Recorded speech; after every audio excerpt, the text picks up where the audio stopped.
Hi guys, welcome back to my Amazing Kitchen. And if you are new here, kindly join the amazing family by subscribing. Today we are not going to be doing any cooking, but I'm rather going to show you how I make my jollof seasoning. I'm calling it jollof seasoning, but you can use it for any tomato-based stew. So let's get right into it. Curry powder is going to be our base for this seasoning, so you need a very good quality curry powder for this.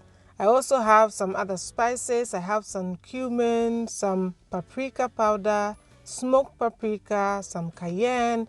I'm going to list all of them in the description box below with the exact measurements I will be using, but you can customize this to your preference.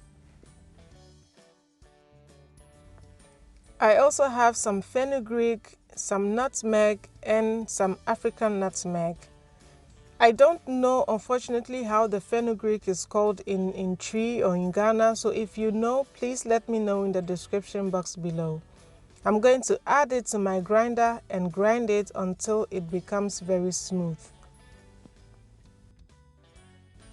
And it took me just a minute to grind all of these spices. So if you love spices, it would be a great idea to invest in a good spice and nut grinder.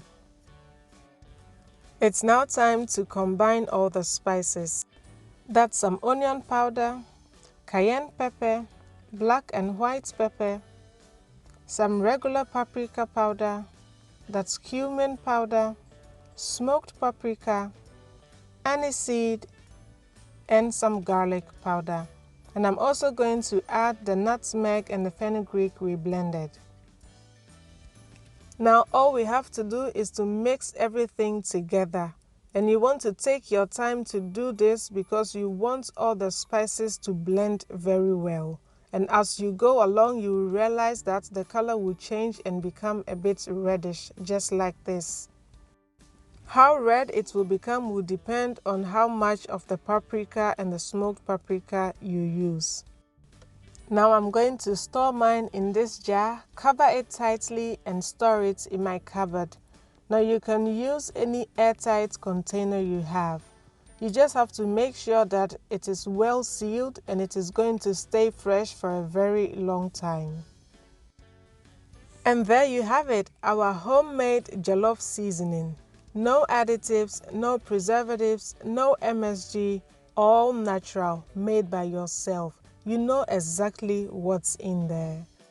And the fun part is you can add any spices that you like to have in your jollof, and you would make yourself a custom-made jollof seasoning.